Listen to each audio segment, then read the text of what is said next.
One. Hi, Harold. My name's Bill Brio. I'm a freelance writer and I'm based near Toronto. It's great to speak to you today.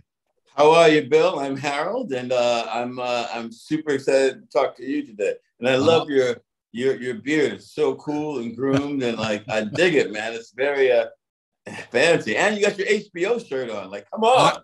I should not be wearing an HBO shirt while we're talking about a Paramount Plus. HBO, they're the OGs. Like, nah, you can't. Yeah, man, you gotta wear it. Well, your beard's looking nice and trim, so we're. I'm just drawing it back, so I got to get it back. But hopefully, one day I get to do a cool one like yours. I was hoping to pick up a few extra dollars at Christmas time, maybe at the mall. That sounds about right, my man. Listen, Harold, I got to tell you, my partner here, Sandra, and I, we loved you on Claws. Wow. You brought such compassion to that role, but the show was such a guilty pleasure, and we would watch it, and that must have been wild. It's crazy, that show, right? Yeah, I mean, I think that show, the show looks a certain way, like when you see like the commercials. And I remember my dad saying, "Hey man, why are you on a show like that?" And I was like, "Dad, you just got to watch it. You got to watch it." And the show is really wild, really fun, sometimes poignant.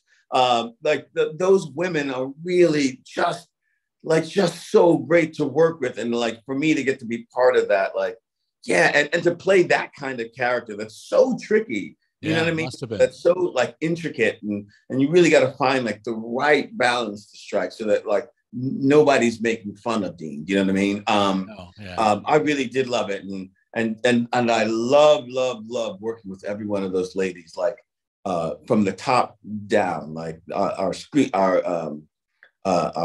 showrunner, to all the actors on it. It was just great. I'm glad you guys enjoyed it. So it was fun to watch. We could talk a lot about it, but I better get right to From.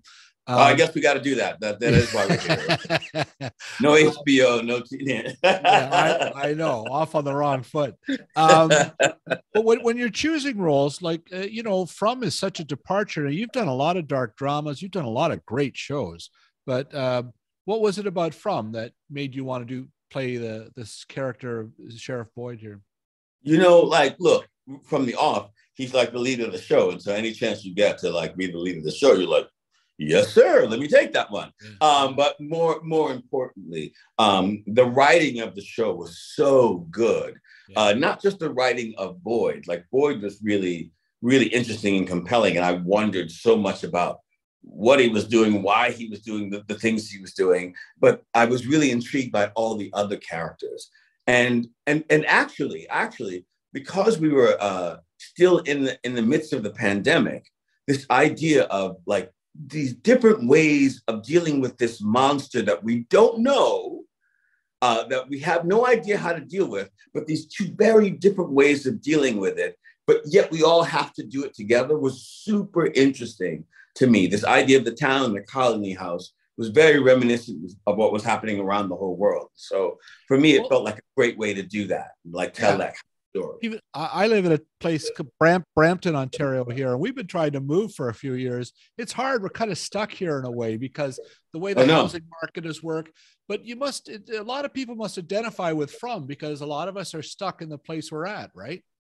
Yeah, like you feel like you had a tree and you got stuck there, and and you just can't get out. You know what I mean? And I remember, like, even being a kid, like I kept a kid with, not a lot of money. And sometimes it feels exactly like that. Like every road you take turns you right back, to this place. I remember like going away to college, and like the first year wasn't so good. So right back to the projects. Or like when I finally got out and I went to another school, I did a play, the play went away, but like I didn't have enough money, right back to the projects. And so it's a thing that happens in regular life. And this is kind of a fun way to tell that story. And then there are monsters. And so, and you got to figure it out. And so in an entertaining way, it's a way to tell the story that could be really stressful for many people in their lives. You know what I mean? And even oddly hopeful that you can figure out, how to get out if that's really what you want to do.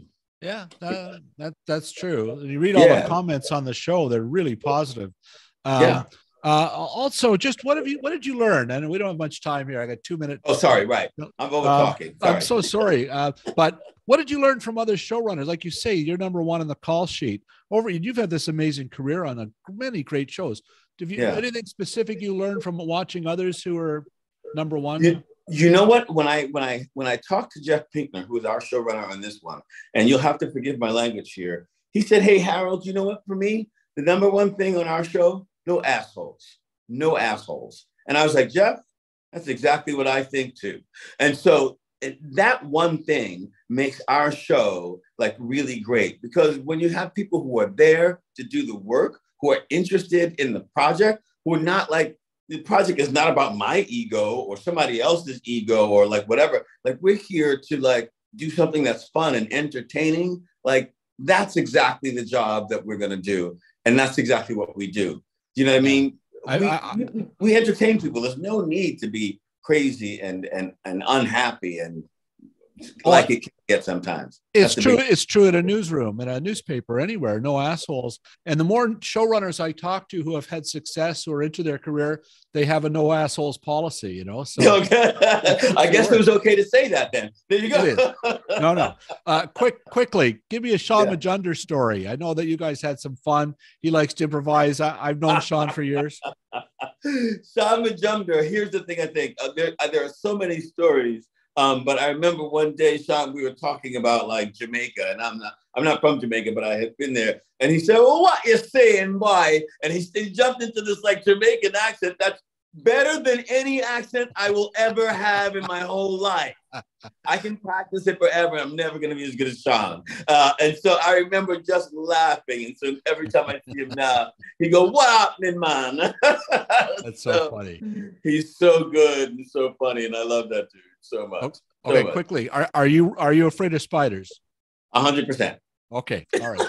I'm getting the rap signal here. I hope we get another 7 minutes someday. But nice to meet you. Thanks. All right, man. You as well. Take care, Mel. Take care. Bye-bye.